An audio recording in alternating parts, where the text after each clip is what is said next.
Today, we talk with Dylan Kersh, licensed marriage and family therapist, about our shared experiences in the world of recovery and the oft volatile living conditions of the sober living environment, or SLE, a home for persons in early recovery from addiction who are matriculating back into everyday life. Next, Dylan will discuss the modality of attachment theory and how it may answer the question of why so many of us habitually use and abuse drugs and alcohol.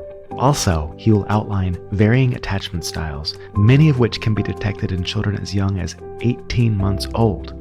Lastly, I should say that not all SLEs are created equal. Many serve as valuable stepping stones for anyone in early recovery who is trying to get back on their feet. To this end, I have provided a comprehensive list of SLEs in the Bay Area recommended by Dylan and myself in the program notes. My name is Benjamin Russick, licensed marriage and family therapist, and this is my podcast, Look, Just Tell Me What to Do.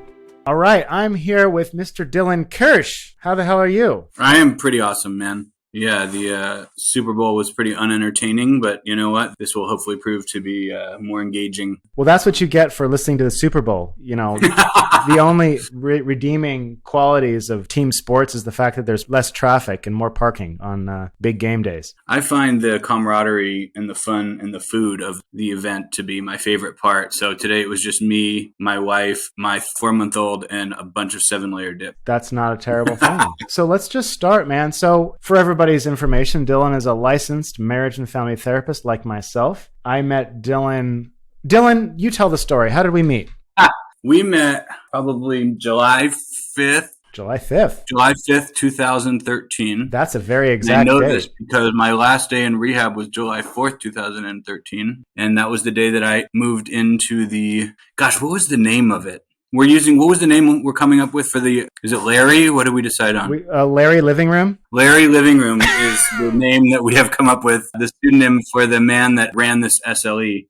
An SLE is a sober living environment. It means a sober house, a place where people in early recovery live together, have, house meetings, drug tests, accountability, one would hope, and kind of muddle through the early recovery process together. So for those of you who don't know, when you're hopelessly addicted to say, what was your drug of choice? I was hopelessly addicted to multiple substances. They would call me a poly-substance abuser. Oh. Yeah. Uppers, downers. There's no such thing as an all-arounder, but when you put the uppers and downers together, once about every couple months you get, for about 5 minutes, you hit that nice spot of all-arounder. A friend of mine, he's in recovery, and he draws this sine wave graph where there's too damn high and there's not damn high enough.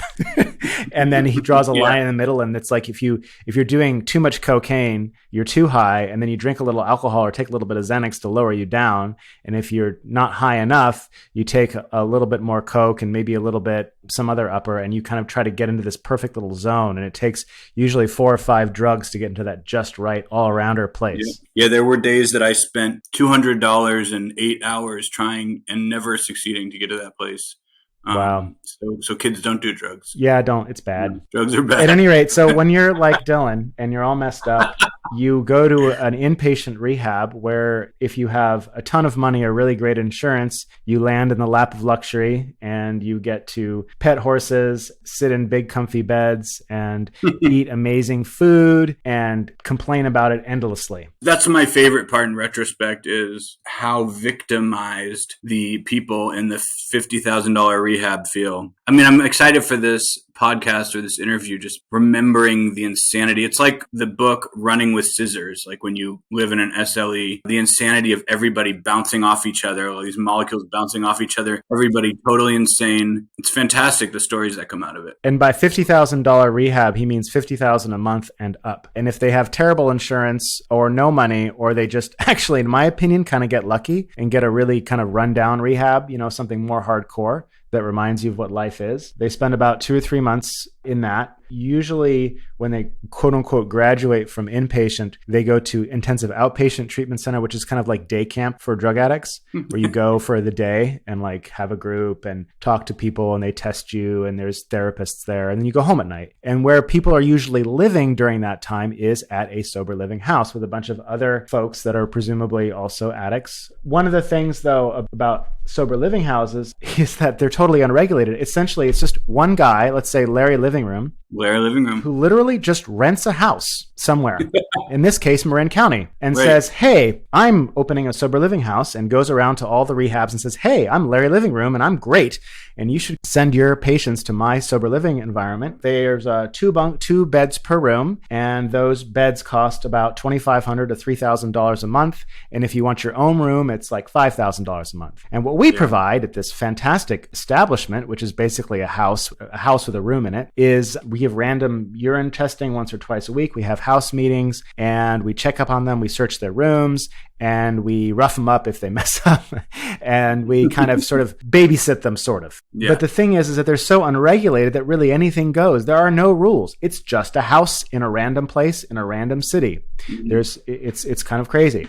So there's no certification process. There's no clearinghouse. Yeah. Nothing. It's just there. And so I was a gopher, like a TA, a tech, a guy who ran around ushering people to groups at Bayside Marin, which is a rehab. And I decided they weren't paying me enough. And God bless them. They decided to give me a $2 raise after I basically was the weekend manager. I could run the whole facility essentially. And they said, oh, you're amazing. Here's an extra $2. I'm like, okay, I'm done. So I went to work for Larry Living Room at one of his SLEs, who paid me a little bit more, to work as just be his assistant. He had 2 houses, so I would scoot between the houses and I would urine test people. If someone was freaking out, I'd help calm them down, or I'd help people move in, move out. I just was whatever he needed me to do. I would sleep there 2 or 3 nights out of the week. I was the cops. And that's what I did. And I did that for about 1.5 years. And in that 1.5 years, Dylan was one of the residents at this particular lovely facility. So Dylan, what was it like having me as your cop? Gosh, it's bringing back all these memories of all the people. So we'll come up with some pseudonyms. So I remember my roommate, we'll just call him Scott. And I think it was like his 17th time in rehab when he moved in. There was a girl, we'll call her Terry, and she had severe brain damage, I think, and kidney problems, and was basically dying. And she was getting charged $5,000 a month for her own room. 6. And wasn't even sober, I don't think. $6,000. And then there was Kara, we'll call her Kara, the Brazilian Jewish yoga instructor who I became very well acquainted with. Remember the blonde that had the kid? Oh my God. That was the one that Larry Living Room, we are pretty sure, was inappropriate with. Yeah. What shall we call her? Should we just call her Blondie? Blondie, what the hell? Those are all the characters that I can come up with right now. That's perfect. I'm just going to go down the list because these are some juicy stories. And by the way, I'm not violating anyone's confidentiality because I was not a licensed therapist at that time. Neither was Dylan. No, I wasn't even. I was on leave from school. We were just humans in a house. Okay, that's it. Right. So what story do you want to do first? Oh my God. So I was pretty naive. This was my first time at the rodeo. First time trying to get sober or any of this. So I didn't have a lot of context. And I remember my favorite story about my roommate Scott is one time I came home and the guy was butt naked, completely passed out on his bed. And what did you do? Right? What do you do there? And I can't remember. Did you put a towel over him? Did you hide him? I don't remember. Gosh, I think I just left as quickly as possible. Mm-hmm. And I don't know that I told any staff. And then I asked him about it. When I next saw him, I was like, hey, Scott, so dude, what happened? Like, you were passed out butt naked on the bed and I tried to wake you up and you didn't get up. And I think he said something like, oh, I just took my sleep medication early tonight. Just some bullshit excuse. And I just was naive and just went, oh, okay, yeah, that makes sense. And then he ended up, being testing positive multiple times, had bought urine on the internet that he stored under the bed. I think you found his urine. Oh, yeah, that's right. That's right. He had fake piss, like little yellow. What the hell was it? I thought he ordered other people's piss on the internet. No, I think it was actually fake pee. And the way you can tell it's fake pee is because the creatine levels are totally stable from one piss test to the next. And then there was another guy who had a whizzer. He would piss. A whizzer is like a tube that comes up your pant leg and you hold it on your dick. Yeah, and then you have a fake dick, which is the whizzer. Yeah. And then you piss into a bottle. The thing about SLEs is that people were like, drug relapse is rampant because it's the norm, not the they're so porous. And the rules were if you use drugs, you get kicked out of the house for 3 days and then brought back in. And the problem with SLEs is it's a pure profit motive, because as soon as somebody gets kicked out, especially an SLE where they're charging that much money, I mean, the profit margin, it must be incredible, right? And Larry Living Room was a dirtbag. You and I agree on that. He was renting the house for $7,000 a month, and he had maybe 7 or 8 people in there at $3,000 a piece and more, and that one girl for $6,000. That one girl, what'd you call her? Terry? She had a Mercedes, and some woman opened up she opened up her trunk, and she had a bar. Like, she had a full bar of drinks. And then Larry would kick her out for a few days and then bring her back into the house because it was just so much money. And this happened probably 20 or 30 times before he finally was like, we got to get rid of her because there was too much pressure from the people in the house. I mean, this woman, and she had some brain damage, I guess, from some accident years ago. Yeah. She was very sweet, but very, cognitively compromised. Yeah. And it was really heartbreaking to see. And her mom was just so desperate. This is kind of the dark side of the early recovery industry. She would walk around the house like a ghost. Ugh, it was weird. And I caught like men sneaking into her room. Wow. Yeah, there was like some dude, like I saw him, like I think they would crawl over the roof and stuff. Like I caught one guy like kind of hopping the fence. Nice guy. Anyway, she was in her own little world. I didn't know how to handle her because she would slam the door in my face all the time if I knocked on her door, and she'd say, "Fuck you, go away." And I'm like, "Larry, what do I do?" And he's like, "I don't know. You handle it." What am I paying you for? Yeah, and I just don't think she was ever sober. No, she wasn't. I get angry thinking about this part of it and some of the other things that I'm sure we'll share. He was really unethical, and he no longer is in business. Yeah. Many others do a better job, but there's still a lot of profit motive that really taints this industry, which is really a bummer. We were cleaning out the couch, and he found a $20 bill like in the couch, and without any thought of it, he just kind of threw it in his wallet. And it wasn't like, whose is this? Did someone lose $20? It was like, well, everyone here has so much money anyway, it doesn't even matter. More stories? I will say this. Co-ed sober living is a really bad idea. Yes. When you are in early sobriety and you have lost your number one tool, your blankie, your medicine, your drug of choice, you are raw and the emotions are flooding back and you have very little to comfort you. Things that can fill that void that drugs and alcohol did are things like food and romance. And so when you put a bunch of vulnerable, really hurting, desperate, raw co-eds together in a house, and then you make rules that say you are not allowed to have any romantic contact, any sexual contact, any of that with anyone living in the house. And if you do, you're getting kicked out. So luckily the industry now is almost exclusively same-sex SLEs. Anyway, that leads me to the fact that one evening, watching TV late on the couch, I ended up making out with, what did we call her? Kara. Calling her Brazilian yoga Jew. The Brazilian Jewish yoga teacher. And you walk in and we pretend like we weren't doing anything. And you pretend like you didn't see anything. So we figured we got away with it. Yeah. Because we had a good relationship and she and you were close. And we just assumed we got away with it. And then the next day, I think you came to us and you were very serious, very serious tone. You were just like you really needed to talk to us about this. And you told us that you were very sorry, but you had to tell Larry Living Room that you caught us making out. I remember I had no problem with that. I was bummed, but I totally respected it and understood where you're coming from. I think one thing about my early recovery process was I was really scared and willing to do anything to be sober. And so one of the main tenets of recovery is honesty and integrity. And so when you were saying I have to have integrity and be honest, it didn't bother me at all. I knew I had to accept whatever came from it. But then you continued. Well, here was the thing, was that you told Larry Living Room and he said, yeah, you can't live here anymore, which was okay because I had to move into the $800 a month SLE because my parents were cutting me off at that point. And that's a good thing. I'm glad they did. And so I knew that at that point it was like, well, I'm here till the end of the month and I'm already kicked out. So we might as well break the rules often. I remember I knew full well that what you guys were doing, and I just decided I didn't give a fuck. And I'm not sure why I decided that. I don't know, man. I guess I don't mean to blame Larry Living Room for everything, but he was so lax about stuff, and he was just all about the money. I don't know. I don't know what it was. I think, is it possible you felt maybe a little bit guilty because you really liked us? And yeah, that's the thing that we should talk about. There's a weird bond that would happen because the thing is that I'm a kind of a social misfit. Honestly, at that time, my main social group was you people. We would sit outside, make cracking jokes at nights. Y'all would smoke cigarettes, chilling, and I would do it for hours. It was like telling on a friend. And I think that's one of the sick things about SLEs is that the people that work there, I mean, I'm saying myself and other people, you get too friendly with the residents and you sort of become one of them. It's like a weird, I don't know, I want to compare it to something like Lord of the Flies, but that isn't an apt analogy. But it's like a little universe. When you work in a treatment center, there's really clear lines because you're part of the treatment team, and there's all these rules, and you have supervisors. And I had no one looking over me. Part of one of the dark things about SLEs is I remember this conversation once. I was talking to this guy. I can actually use his name, Spencer, and he was. Remember him?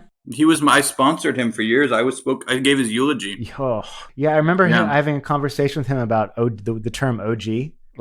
And he said, well, we were talking, he's like Ben's been here forever. He's one of the OGs. And I said, I'm actually a double OG.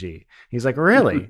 And then somehow, I don't know how, we got to quadruple OG, that I was a quadruple OG. And he was just the most relaxed, kind of fun, I miss him. Yeah, chill guy, and one of the things that Larry Living Room did teach me was that young white males and opiates, they don't last so long. Mm-hmm. They're doing fine for a while, and all of a sudden you see a post on Facebook, rest in peace, and it's right there, and it hits you right in the gut. You're just surfing around the internet, and all of a sudden, bam, this guy that you've known is dead. And that he died on my birthday. And they're young. Yeah. It happened on your what? On my birthday. His mom called me. I was an intern at the time. I was interning, doing my hours at Family Works, and I remember I got done with my sessions. I checked my voicemail. It was his mom saying she found him and he'd overdosed in her bathroom. And he had been to multiple SLEs, but his girlfriend at the time, I don't remember her. She wouldn't care. Her name's Annie. She and I were texting this week about him too. I mean, it's he was such a special guy. It's really heartbreaking. Yeah. Ugh. The other thing about opiates, you can correct me here, but my feeling is that opiate addicts or persons suffering from opiate addiction, that's a better way of saying it, they look kind of clean. They look kind of okay. They don't look run down like somebody who's on meth or drunk. Very true. They don't look tired like someone who's on Xanax. They kind of look sharp. I once had a guy say to me, I was like, why is it that heroin addicts always look good? And he says, heroin preserves a man. There's just something about them. They look great. Everything's fine. And then all of a sudden they're dead. I think I've seen heard at least I'd say I'm pushing 20 deaths at this point of people I've kind of known in the field. Yeah. Something like that. It's just awful. It's just awful. It really is. I mean, that's the dark side of all this. Like when you live in the recovery world for a while, it's like you have to laugh to keep from crying. And there's this total acceptance of we can make fun of everything. We have to have fun. We have to laugh at ourselves because the truth of the matter is that this is life or death, and we have to face a death on a regular basis.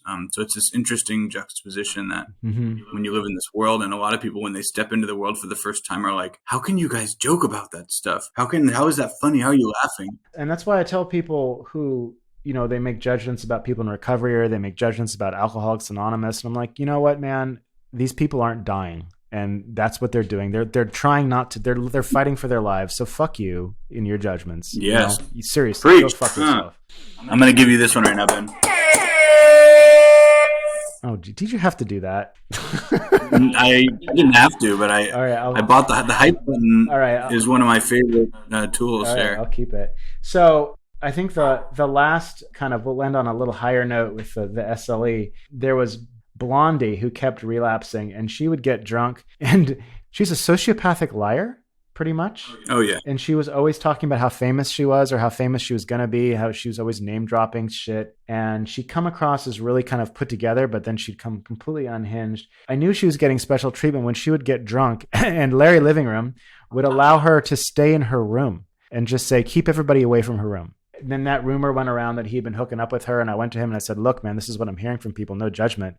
And I guess he called everybody together and said they're reading into things. And I still don't know, but it certainly wouldn't surprise me. I mean, she was, she liked to sleep with people, that one, which is fine. That's fine. No judgment at all. I mean, who doesn't like to sleep with people, right? But I don't have any what was your evidence of that? I didn't actually ever see anything. I just saw a lot of preferential treatment.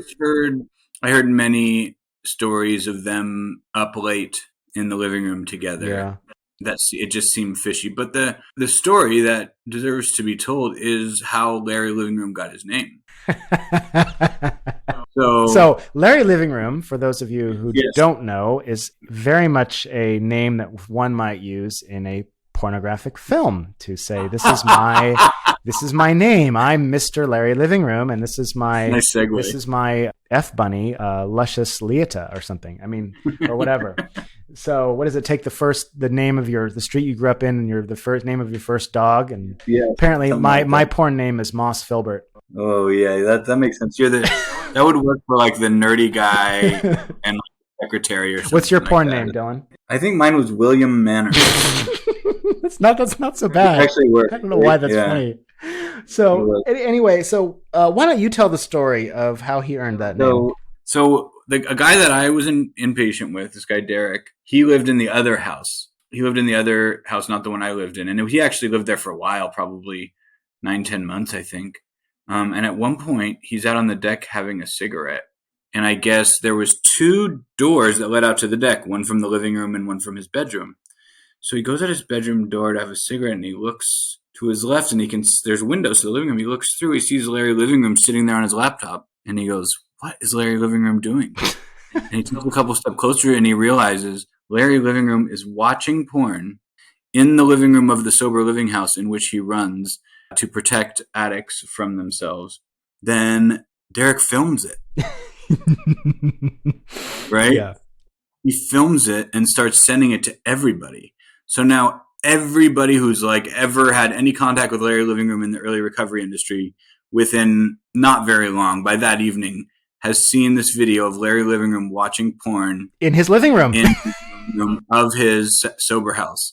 For many reasons, as you can probably deduce from how we've been talking about him. Nobody was really a fan of Mr. Living Room at that point. And we had actually been complaining to different treatment centers that we'd been to and saying, you shouldn't send people to Larry Living Room's houses. The guy is unethical. Here's all the stuff. And then they would go to Larry Living Room and he would say, "I'm Larry Living Room. I'm an upstanding guy. These addicts, they just make up, these addicts and how they are." Yeah. And these treatment centers kept going, "Oh, we've been working with Larry Living for a while, and you addicts are always causing trouble. You darn addicts." So then we decided, I can't remember how the decision was made, but there was a decision to actually share the video with a couple of the treatment centers. And that was done. That's what happened. That was the beginning of the end. Yeah, I left shortly after that. Were you still working there when that happened? Yeah, not for very much longer, though. I'd had enough. I needed an income. I kind of feel a little bit compromised ethically that I stayed as long as I did, but I didn't know what else to do. But yeah, I left. Did you know about the prostitutes? No, but I got to ask you this. I want to hear about that, but I also want to hear, did someone send you the video or did someone show it to you? That guy showed it to me on his phone. He's like, "Look." Yeah. And I'm like, "Holy shit." And I was like, I should tell Larry Living Room this, but at that time it was just so like, how do you go to your boss and say, "Hey, by the way, your career is about to crater." Just saying, but there was another guy who actually saw him watching porn in the other. He got up, he walked into the living room at a different house late at night, and Larry was actually watching porn on the big screen TV at like 2 a.m, where anyone could have walked in. Like, not even on his phone. Like, I didn't learn that until months later, but that's I think he was a sex addict, because you didn't hear about the prostitutes? Oh yeah, wait, I did hear about yeah, them. So I guess somebody found his laptop got left open, and he was like on this website spending his money on prostitutes, which is his thing. That's fine. You can do that, sex work, whatever. I'm pretty sure, Dylan, that he was spending all of his profits on sex in one form or another. Yeah. Like, that's my theory anyway. Here's the one thing to extrapolate from this. Yes. If you are somebody who's listening to this for more than just some funny stories, when you are choosing an SLE for yourself or a loved one, it's best to have somebody in recovery be kind of the owner operator. And, you want to vet them a little bit and has a good reputation as like a strong member of their recovery community. Yeah. Because there's really an absolute correlation between somebody's sobriety and their integrity. You have to be an honest, good person. Yeah. You have to have integrity or you will relapse eventually. 100%. You really can trust somebody in recovery who's been sober a while, especially if they have a good reputation. Yeah. One of the great things about recovery is that it's like perfect karma. I mean, there's no way to beat the game. No. You either play by the rules, be a good person, do the work, change yourself, and get a great life. If you try to cut corners or be two-faced, you're going to relapse. So Yeah. yeah, there's tons of really sad examples of where people Yeah. in recovery kind of got a little big for their britches and became about the bottom line. Did you want to talk about Doug Casper for a second? Well, you know, I was the program director there for like a year. I mean, this is kind of heartbreaking. You know, this guy was a really sweet guy. He was the first person in Marin County to bring sober companioning. So there's this industry. It was really big in LA. There was actually the number one company down there was called Hired Power, because in recovery you need a higher power. So hired power is you hire somebody and you pay like $50 an hour for this person to just make sure you don't drink. And they're called a quote unquote sober companion. And so this guy had this entrepreneurial spirit, and he started this company in the Bay Area from nothing, you know, out of a garage. Just personally went around and said, I'm a sober companion. Started getting a little work, met a couple of doctors, got out with some treatment centers, had a lot of work, started hiring other people to work for him. Then he started getting contracts with the rehabs, covering shifts when they would have people, when people would call in sick and they didn't have anyone to cover. He would send his people in. Sober transport's a huge industry where you take people from the airport to the rehab, things like that. Mm-hmm. And so he builds this business called Shine a Light. Yeah. Then he gets into sober livings. Next thing you know, he has like 7 sober livings. 7. The guy is the king. He's the king of Marin recovery. And could still have been to this day. Oh, yeah. He was great. And he was positive, and in the beginning, he did the deal. And then, you know, it's weird. I feel almost like bad because he was, you know, he was my boss. We were close at times. I worked for him for a little bit. I don't want to say anything disrespectful. No, it's not disrespectful. It's just the truth. I mean, I worked for the guy. I did contract work for him as a therapist. He was a good dude. I'm just sharing my emotional experience as it's happening, you know, that I'm feeling. Yeah. I'm going to tell the stories. I just feel there's this feeling that's coming up like, oh, mm-hmm. You know, don't be disloyal or something like to him. But I'm fine with it. I just wanted to share that was my experience. So he built this giant. It was practically an empire. Every treatment, all the top end treatment centers used him. I mean, he was the only show in town for a while. And I remember when I came in, when I first got sober, you know, he was almost like a larger than life figure, you know. And then he relapsed. Mm-hmm. He had stopped really being in recovery. I mean, he loved his work, and he just would, his specialty was going in and doing extractions and getting people who were like in a bender holed up in a hotel room with massive amounts of their drugs of choice. He was the master of going into that situation and somehow getting that person out of that situation into the treatment center. That was just a huge adrenaline rush and a huge ego boost, and he was the best at it, and he loved it. I mean, the guy was working probably 20 hours a day. His phone is off the hook because he's got a dozen people out there, sober companions working for him, 7 sober living houses. So he had no time for any self-care, recovery, relapses, goes to treatment, comes back and says, all right, I'm back. And the whole industry says, well, wait a minute, Doug, you know, we're not comfortable with you running your company right now. You need to take care of yourself. Nobody was willing to work with him or send him people, you know, after a 30-day treatment program. Almost everybody said, Doug, you know, you need like a year sober at least before you should be working with clients. And I think actually he got loaded with a client. That's what happened too. Yeah, I know that story. You want to hear that story? Yeah, I do. So he was picking up a client, I guess. He was transporting him to a rehab. And the client was using, as he was picking him up, the client had some, I guess, methamphetamine. And Doug said, hey, give me a piece. I've already relapsed. And so he got high with the client. And then he left the client. And the client was like, I'm trying to get to this rehab. So the client arranged transportation for himself, I believe. And then got to the rehab. And the bed that was supposedly for the client was already taken and was taken by Doug. That's so fucked up. Yeah. Anyway, so it just kept falling apart and kept falling apart. Yeah. I mean, well, what happened then was he finally got sober, but he wasn't allowed to run his companies. Like there was a bunch of people, he would put somebody in to run his company and tell people, I don't have my hands on it. I'm not working there. But secretly he couldn't keep his hands off it. That was his drug of choice. And so he hired me. He probably was 6 months sober. I'm being told, you know, I'm hands off. It's you and this guy, JP. You guys are going to run this company. Don't worry about me. And I said, sounds good. Pays well. I'm in. And it was really heartbreaking to see that he couldn't get back into actually real recovery, which is the work of working on yourself part, dealing with your emotional traumas, being a good person, putting in work spiritually to feel connected to something bigger than ourselves, having a community in recovery we share our ups and downs on a daily basis with, that's recovery. And he wanted to get back to where he was.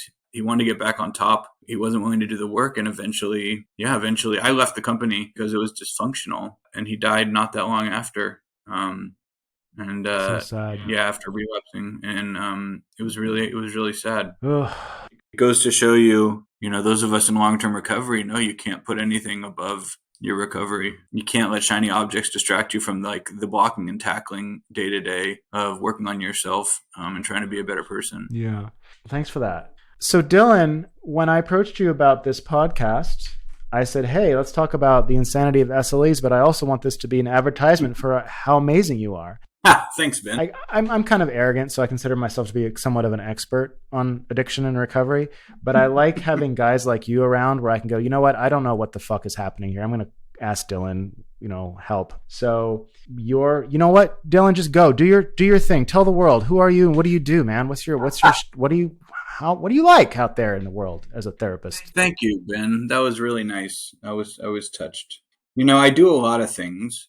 My website, www.dylankersh.com. And it's in the program notes. And if you want to contact Dylan, it will be in there. And I really encourage you. He works in Marin County, and he also is on the internet. He can do Zoom sessions from anywhere in the state of California. And during COVID, there are a lot of state waivers. So actually, it's pretty much okay to work with me in many states. Oh, cool. All right. Yeah. Let's hear it for COVID, I guess. Yeah. Whoa, that's dark. On my website, I offer 3 different services. There's psychotherapy. I also was running a men's group until COVID hit, as Ben also is going to do the same. Mm-hmm. Something I'm passionate about. I'm certified in EMDR therapy. So that's a trauma therapy that helps people to process their deeper traumas that they're having a hard time working through, that they're in these really stuck traumas. Personally, in my work, a lot of it is based on internal family systems work right now. So I've been incorporating that into my practice as well. I do work a lot in addiction though, and I work a lot with men. So I do that. I do recovery coaching, which is another thing that you'll see a lot in the early recovery industry, but it's when people,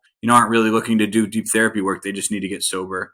So maybe they need your help figuring out how to get to treatment. Maybe they need your help when they leave treatment, just kind of figuring out kind of how to navigate the world and stay sober from more of a, what's your daily schedule, nuts and bolts accountability perspective.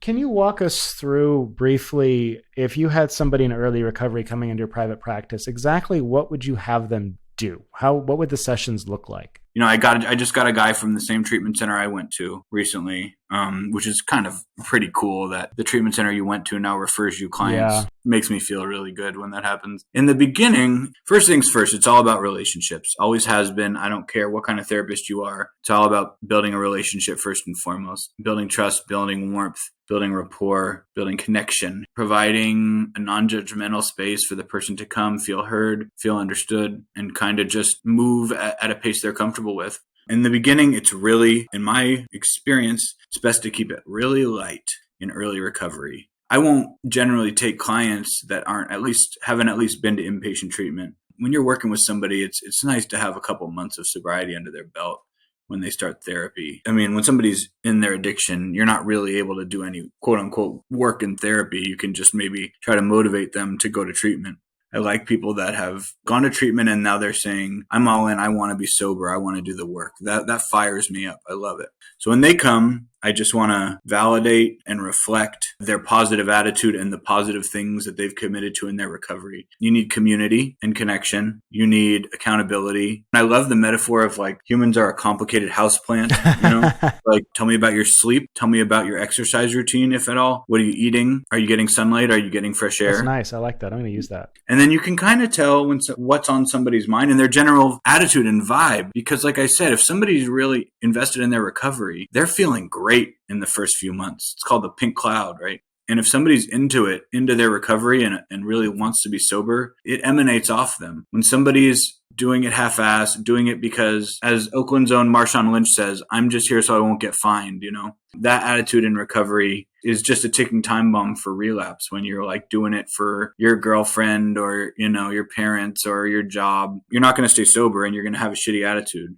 Another tricky one is you have to be really careful when somebody has a sponsor. First off, what's a sponsor? Oh, what's a sponsor? A sponsor in the 12-step program is somebody that basically walks you through the 12 steps, quote unquote, works the steps with you. You basically ask the person, hey, will you be my sponsor? And they generally say, sure, if I'm sponsoring you in the beginning, I'd like you to call me every day to check in. We're going to meet once a week and we're going to talk about these steps, and I'm going to take you through the 12 steps. And if you ever have a problem, if you're ever freaking out, call me and I'll help you not get loaded. It's a really special relationship, and it's, a cornerstone of the 12-step experience. And, millions of people say that saved their lives. So I agree with you that when someone has a sponsor, I tend to steer clear. Like, my sponsor said such and such. Like, the last thing I'm going to do is side against their sponsor. Yeah. It's like, don't do that.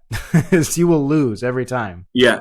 We in early recovery are very emotionally fragile and susceptible and sensitive, and we're feeling our emotions for the first time in our lives, really, a lot of the time. To do anything where you're pitting yourself against their sponsor is really not a position that you want to put them in. There's a similar dynamic between therapist and client and sponsor and sponsee. Yes, 100%. It's psychologically very similar. So is there anything else you want to add on that subject? Oh, the second part is I want to get to the point where we can start to kind of lift up those stones in the backyard and see what's underneath them and start to see what creatures lurk below. Mm-hmm. That deeper trauma, those deeper emotional wounds. Year 1 to 2 in sobriety, which I sometimes refer to as the opening the mail year of sobriety. Finally opening, seeing what bills you have. Yeah. And I think it applies both literally and figuratively. It does, because they don't open their damn mail. It's true. I mean, the mail piles up in early sobriety. There's parking tickets they haven't paid. There's all this wreckage from their using that is just like, their car got impounded and there's a lien on their house, so their taxes are all fucked up or whatever it is. They literally have not opened the mail. That's brilliant. Yes. And it's actually best not to open the mail because you got to get yourself right and you got to get your sea legs in recovery. So did you want to talk about attachment theory? Because my understanding of attachment theory is limited. I would be happy to. And that actually, to segue into that, is another really cool story involving you and I. Oh, that's right. We were colleagues for a bit, weren't we? We were. I worked at multiple different treatment centers, running groups, adult ones, teen ones, young men's programs. And then I get a phone call from you. And you said, Dylan, oh my God, check this out. We're at the staff meeting. Christine's like, we need a part-time therapist. Does anybody have any ideas? And I go to Sasha, who I had worked with at Muirwood teen outpatient. So you're being me right now. Yeah. And I say, Sasha, what do you think about Dylan? And she's like, oh my God, totally fucking Dylan. And so we go to Christine, we walk into Christine's office and we say, Christine, you got to get Dylan. Yeah, that did happen. We demanded it. And then how does that relate to your attachment theory thing? Right. So then Christine Pappas, fantastic clinician. Yes. Goddess. Fantastic director. If you need to get sober and you're in San Francisco, I could not recommend the Foundations program. I can't give it a higher recommendation. So she said, I want you to run these groups called Relationships and Recovery. And I'd like you to make an 8-week curriculum. So what I did is I started thinking about, the most important relationship is relationship to self. And so the first couple sessions are examining relationship to self, doing self-compassion work. And then we went, okay, from there, let's look at community relationships. And so then we brought in some of the research on community. There's that study about the rat park, which is just fantastic. There was these experiments where they put the rats in cages with drugs only, empty cages with drugs, and then they OD every single time. And this researcher said, this is ridiculous. Nobody lives in an empty cage. Let's build a rat park with the most fantastic things rats could ever want. They have community, toys, food, whatever. And we'll also put the drug water in there. And not one rat ever overdosed. Yeah, but as an incredibly astute client of mine pointed out, he said, well, what if the other rats are assholes? But that was exactly the point of my exercise was, how are you going to build your rat park? Right. So the activity in that group was design your ideal rat park. That includes the people that you would have in it, the activities, the places, etc. And then let's try to work towards that. Then from there, it was your relationship with your family. So we did all the family systems education, learning all about family systems, family roles and addiction. But then and then the romance part. And so I thought, to me, the most interesting research, the most interesting paradigm when you're talking about romance and psychology and how to work in therapy with someone is what's called attachment theory. There was some people who used to be anthropologists and they worked with chimpanzees. They studied what's called attachment with chimpanzees, which is how mothers and other caregivers would bond with their babies, and came up with this experiment called the strange situation, where they have a mom in a room with a kid. The researcher comes in, takes the mom out. They leave the kid alone for a couple minutes. Kid cries. Mom comes back in. They could determine within basically a minute or two of how that kid responded to the mom, what this kid's attachment style was. And there's basically three basic ones. There's securely attached, which the research says 60% of the population is. I think that is an overblown number. I don't think 60% of us are securely attached. But whenever I make that argument, everyone says, yeah, but Dylan, you hang out with addicts and therapists and people in therapy. Can I say something about that real quick? Yeah, you can, Ben. You know, man, people say that stuff, but what it is that we hang out with people.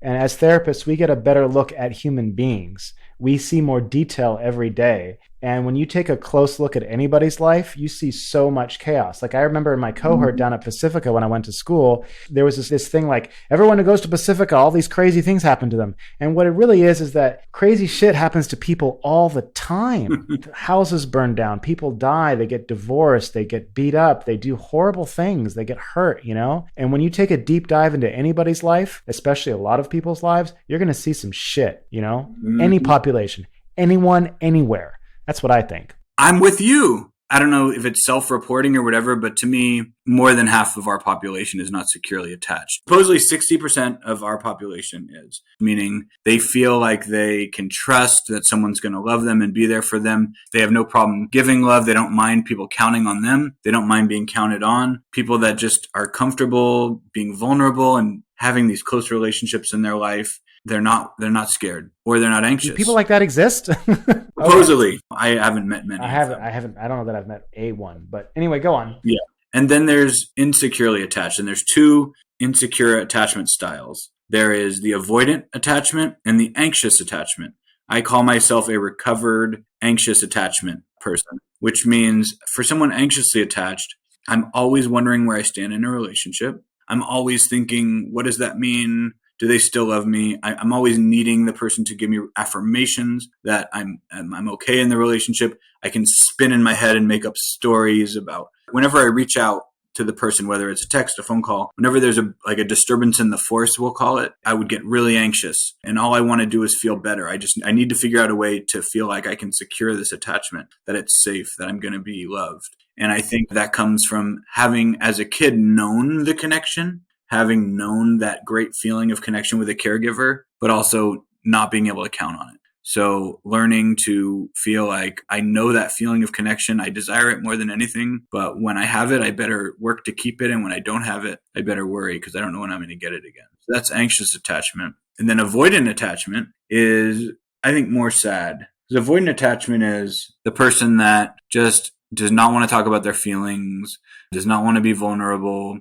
Whenever there's a disturbance in a force, they want to just go hide. They do not want to deal with it. They do not want to talk about it. I mean, these people invented ghosting, guaranteed. And I think that's a result of kind of giving up at some point as a little one, you know, like, fuck it. Like, why should I even try? I'm just going to check out. So I ran this group at Foundations, and I would say, you know, why don't we journal for a little bit and let's all write about our attachment style. And over the course of a couple of years, running this group every 8 weeks, I would say 2 or 3 people even tried to say they were securely attached. And they were the people that probably, you know, were the most insecurely attached and were dealing with personality disorders, so cut off from their feelings that they just thought they should say that because their ego told them to say that. But I've worked with hundreds of clients at this point, and every single one is insecurely attached, either anxious or avoidant. And there wasn't really more of one than the other. The other funny irony is that anxious attached people and avoidant attached people always hook up. Interesting. Why is that? Every couples therapist that is a couples therapist, literally every single new couple comes in, you're like, which one's avoidant, which one's anxious?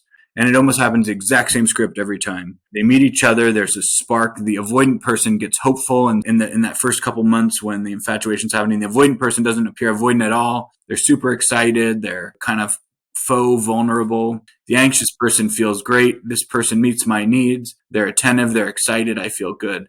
then as soon as there's that first fight, that first disturbance in the force, the avoidant person takes 3 steps back. The anxious person goes, just can't deal with it. Where are you going? And then they start to chase the person around. Sometimes you see that in really severe cases with people with narcissism and dependent personality disorder.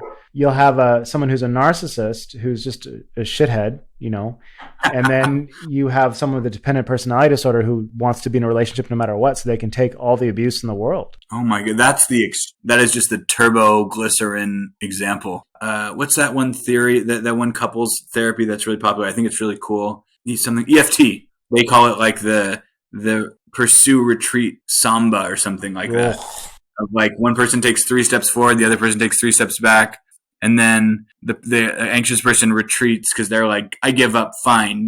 And then the anxious person goes, or the avoidant person goes, oh, well, actually, I don't want to lose this relationship. And they just do this dance, cha-cha back and forth. But anyway, so I started to realize there's something here that I'm starting to pay attention to. What's going on that every addict that I have met, and I've met hundreds of them, both clinically and personally, don't seem to have secure attachment. Mm-hmm. And then I started to think about drug addiction. Drug addiction is an adaptation to an attachment issue because drugs and alcohol will be there for you in a way that no human being could. Mm-hmm. If you didn't feel secure and safe emotionally or physically with your parents growing up, that leaves you really, it's very scary. It's very sad. It's very difficult. And for many of us, we started trying to find ways to kind of cope and medicate at a young age. For me, it was like food, cartoons, whatever. And when you discover drugs and alcohol, they are there for you. You form a secure attachment with your drug of choice because it will always be there for you. It will always provide the effect you need, and you can count on it. What happens is people, once they kind of enter into addiction, it's why people start to isolate. They have maybe friendships, but they don't there's no real connection there. They're just going through the motions. It's like you're going through the motions in all your human relationships because the only relationship that matters is the one with your drug of choice. Yeah. I'm feeling like addiction really is about attachment trauma. Yes, there's a genetic piece for sure. I think certain people's brains and the way that their pleasure center and their dopamine setup is that you inherit, that in your pleasure center is it's absolutely skewed so that you can genetically be more susceptible. But I still haven't found anybody in my work in 6-7 years of working in addiction of somebody who was securely attached and just did too much drugs or did too much alcohol. Kind of reminds me of myself, like I've got a pretty difficult relationship with food. On a Sunday night or whatever, I can hole up in my apartment and like plan a big old meal and I feel completely whole because I've got food. Right. And now that's not totally abnormal. But I think I take it to another level where it's like it's me and this food, and we're going to have a good old time. I relate to that, and I think you're on it. There's a way in which human beings failed us, and then drugs didn't. Yeah. But then the tragedy is the drugs turn on you. Yeah. And ruin your life, and oftentimes almost or actually kill you. Yeah. I would add a nuance to it. I don't know that people sort of even on a subconscious level say, "Oh, humans have failed me." I think that it's sort of like there's a vacuum of love in their soul. And when they take that drug, they feel that vacuum fill up momentarily. Correct. Absolutely subconscious. But your primary relationship is that you've actually found some type of secure attachment. And then you get sober, AKA the one thing that has ever provided you consistent relief in your life from your emotional pain and from your attachment trauma. You basically don't get to do it for the rest of your life. Yeah. And that's the starting point of early recovery, right? And then we're like, okay, you're totally raw and vulnerable. You haven't actually felt your feelings in decades, maybe, because you've been self-medicating. You've really forgotten how to stay connected to others because you've put all of your work into staying into your relationship with your drug of choice. So you're insecurely attached to begin with. And then you're like, go out into this community, bond with these people in your SLE and your IOP and your 12-step program and your meditation group and be vulnerable with them. But they're also oftentimes in early recovery. And it's like, it's like a minefield almost, emotional minefield to like navigate this while learning to stay sober. You're so raw and vulnerable. You're being told by everybody in your quote unquote treatment team, your sponsor therapist, all these people, you need community, you need relationships. That's true. You do need those things, but you're also going to get hurt. It's like emotional kindergarten a lot of the time. Yeah. a lot of these relationships. So it's really hard. And I think maybe that's something as therapists that I know I try to help people navigate is help them to find perspective and make healthy choices in their relationships and help them to feel their feelings in a safe way. And I think the best thing we can be, right? And I think this is the whole, when it all comes down to, at the most simplest form, therapy is about providing someone's often first secure attachment so that they can start to build securely attached relationships in the world. That's called earned secure attachment as the theory goes. Good stuff, Dylan. So I guess I just want to close by saying that I hope that anyone who's in early recovery or wants to work in early recovery or has a loved one in early recovery isn't too discouraged by all this. There are really good people in this industry, and there are people just trying to make a buck in this industry. Yeah. So I guess the first thing is to really make sure you vet your people well. And yeah, there's a lot of landmines and there are a lot of slips and relapses, but there's also a lot of good treatment out there. And I just hope people aren't going, oh my God, like this is impossible. You know, folks, Dylan and I are just talking about the insanity that we've experienced because it's interesting to listen to. You know, if it bleeds, it leads, that kind of thing. And there's a lot of blood in this field. But there's a lot of light, there's a lot of beauty, and there's a lot of really fantastic recovery stories. I guess I should probably have included those, but I didn't. And there's me. There's you. And Dylan is awesome. And look, guys, if you have a problem in your life that's related to this, give Dylan a call. Give me a call. If we can't help you, we will know somebody who can. And if we don't, we will find someone who knows somebody who can. Yeah. One of the kind of mandates of recovery is that, you know, especially in folks that are in AA or NA, is that if somebody reaches out to you for help in this field, you're kind of obligated. It's kind of like, you know, there's those laws in Australia where if you're driving along the road and you see someone who's broken down, you have to pull over and help them because they could die out there. And I feel like recovery is a lot. Would you agree that recovery is like a little like that? It's not a little like that. It is like that. It is like that. Okay. Yeah. So good analogy, I guess. There's not a more cardinal sin than in recovery than somebody calling you for help. Yeah. And somebody like leaving you a voicemail. Yeah. Or sending you a text, I'm in big trouble, please call me back. And you going, Yeah. And I will say that, you know, for all those listening, also the community aspect of recovery is astonishing. Whatever positive purpose religion has served humanity throughout the ages, whatever good came out of it, has all, in my opinion, been distilled into the community of recovery. It's absolutely incredible. It's just, there's nothing but love and connection, and it's amazing. It's just amazing. If you don't believe me, go to an AA meeting. Just go walk into one. Go smell the air in there. They're incredible. I believe at one point, Ben, you said something like, I wish I was an addict because I love what you guys have. Didn't you say something like that? I've said that many times. I mean, I don't wish I were an addict. I think that's kind of a cheap thing to say. I wish I had that level of community in my life. I wish I had a place that I could go and be heard and seen and understood and not judged by lots of people all the time. One of my favorite things to do is to go to Marin County and go to some of those AA meetings because I know a lot of the people in them, and just the kindness and warmth is it's in the air. Mm-hmm. It's incredible. So listen, Dylan, Mr. Kersh, it has been an absolute pleasure and an honor. I am so incredibly impressed with your progress. Somewhere in the field, you passed me up. I don't know how, but you did. And I appreciate that. And we should do this again at some point. Yes, I really had a good time. And if anybody has any questions for me, I try to be as generous with my time as possible. All right. Well, good night, sir. Yes, time to go be a dad. Good night. Thank you for listening. Pertinent information stemming from this episode will be available in the program notes.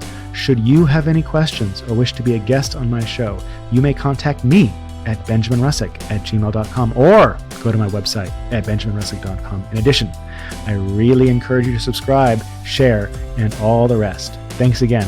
And remember, if you ever find that your plate is full, well, consider getting a bigger plate.